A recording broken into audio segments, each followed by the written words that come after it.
Hello there. Welcome to another session of Late Nights with the Veg. Today I'll be attempting to do a film review of it's a new film of the horror genre called The Forest. Perhaps we'll brush upon some important points, but perhaps not. Stay with us, and I may be able to enrich your mind somewhat, although I probably won't.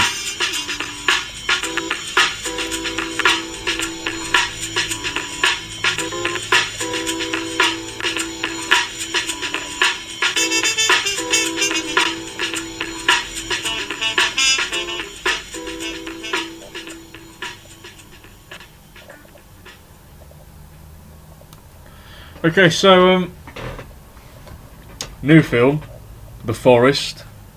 Got an amazing fucking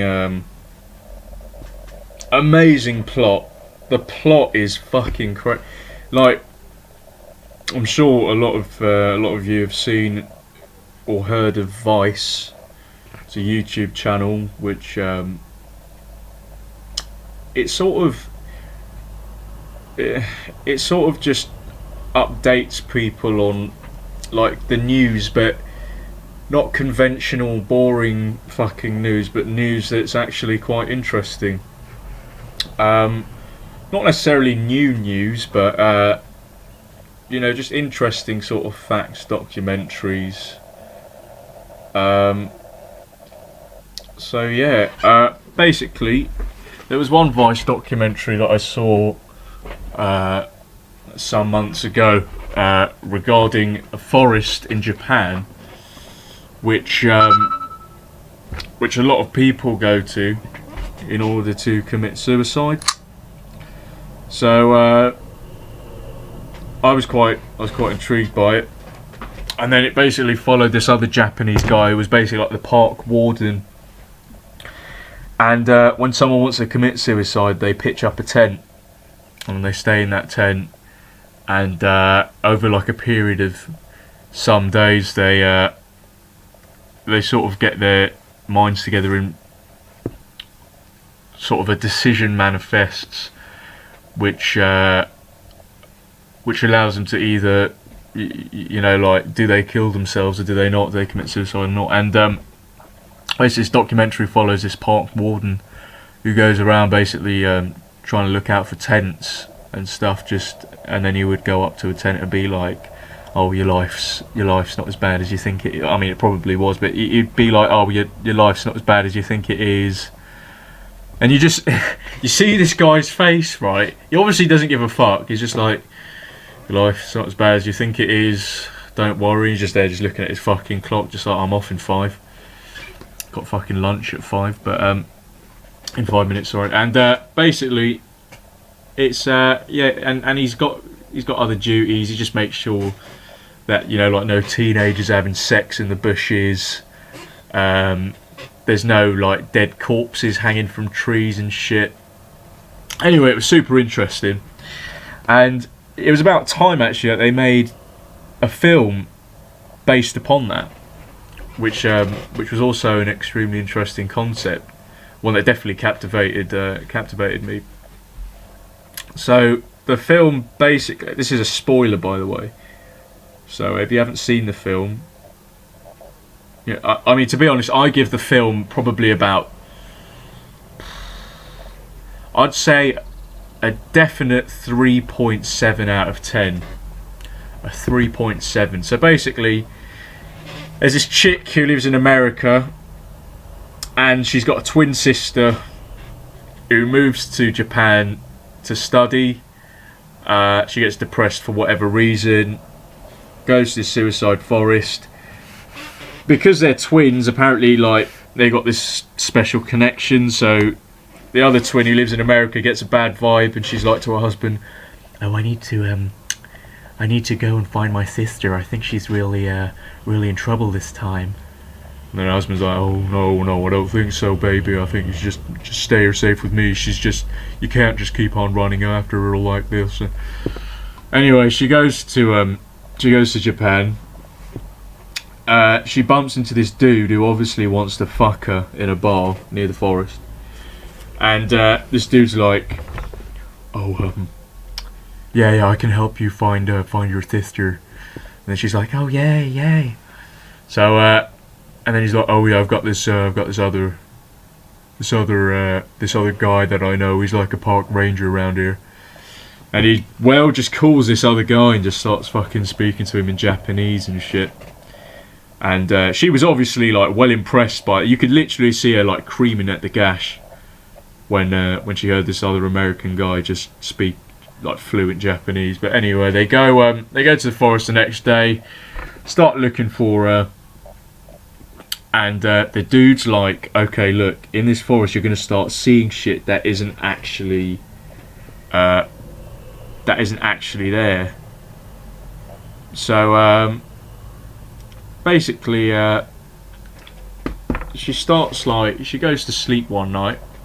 Oh, get this right. They find her tent actually before they go to sleep. They find her tent and all her clothes and shit just fucking hanging. And she just starts getting like well happy. She's like, oh, she's around. She's not, but yeah. So she starts getting well fucking happy. Everyone's sort of relieved, but her sister's not there. So they suggest that okay, we go back, and we'll come back the next day. Her sister's like, no, I don't want to go back. I'm just going to stay here in the tent. You guys go. And the American dude's obviously wants to get some. So he's like, oh no, I'll stay with you and make sure that you're safe. I've got a penknife and I know basic CPR. So they stay in. They don't both. See, this is where I think she's a bit of a bitch.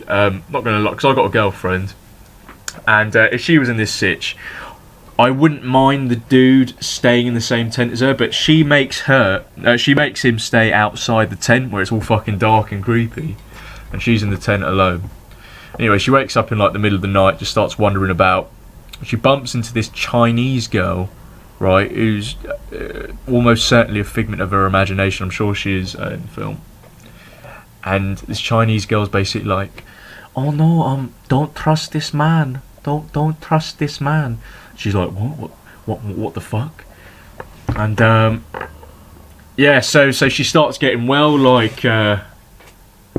paranoid about this dude.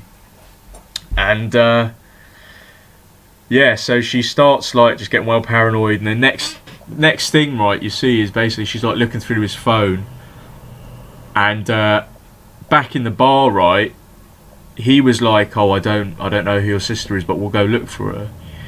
Next thing you know, she's looking at a picture of her sister on this dude's phone. So she thinks that he's like killed her or something. So she starts like running off. And then blah blah blah. And there's like loads of bits where like things just jump at you and shit in the film. I think it's a bit shit. And also like there's like these corpses that like follow her and stuff, and they're like really shitty. They're so shit. They're like mannequins with like shit smeared all over their face. It's so crap. And they're like obviously like attached to like some fucking clothesline with some dude on the end of the clothesline like wheeling the bodies. Like it's like off some like really fucking shit, like probably £5 pulley system. But yeah, and anyway, okay, well, long story short, she's there. She falls into a ditch. She tries to escape the ditch. She escapes because that dude helps her out with like some rope. She then just starts running away. Then these bodies start following her. She starts running away, and then night comes, and yeah, basically there's like a search party looking for all of them. They find the American dude, and they find her sister, but the chick who was looking for her own sister goes missing, and then all you see is like some screamy face look at the screen, and yeah, that was the end of the film. See, it was a bit shit. See, like if you've seen there was a film called Unfriended, right? It was about Skype and shit. towards the end of that film, you had some fucking screamy ghost face. I was so crap. I mean, the intro of that film was good because it was like legit. It seemed like really realistic, like the way there was like like extremely clever concept, you know, making a virtual horror film, which I think that was the first of its kind. But yeah, anyway, like, just I think just it was a good idea. The film, like, the plot was really good, but I almost feel like the film itself was just wasted because that plot was just complete gold. That was an amazing plot, and then someone took it, thought they could do something with it, and completely just fucking the director just he's an absolute weapons grade fucking nuclear prick. But anyway, I'll be sure not to watch any of his films again, and yeah, I don't really know what else to suggest. Yeah, just overall 3 out of 7. But anyway, thanks for tuning in with Late Nights with the Veg, and I hope that you tune in again. Thank you.